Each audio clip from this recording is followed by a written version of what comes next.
The name Paul Roderick and run Talkeetna Air Taxi. Been in this area flying for over 25 years, and basically, main part of the business is flying, climbers and skiers up around the glaciers in Denali National Park and around Mount McKinley, and also flight tours in the mountain as well and around Denali Park, and also landing, people who aren't necessarily used to mountain environments and glaciers, and getting them up, to see the beauty of the national park.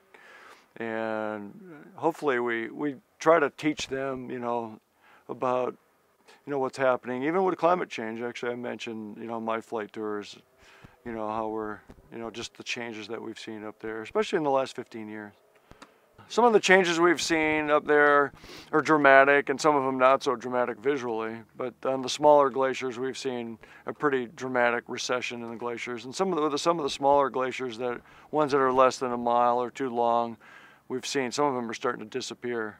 And even some of the places we've been landing in for over 50 years, we've seen, depressions, crevasses, just less snowfall.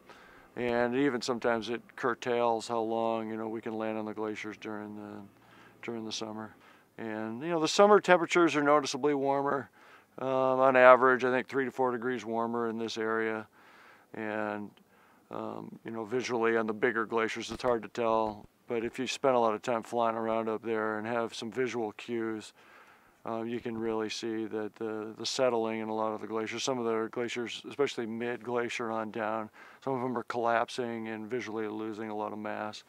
And the lateral moraines, you can see they're just getting larger every year.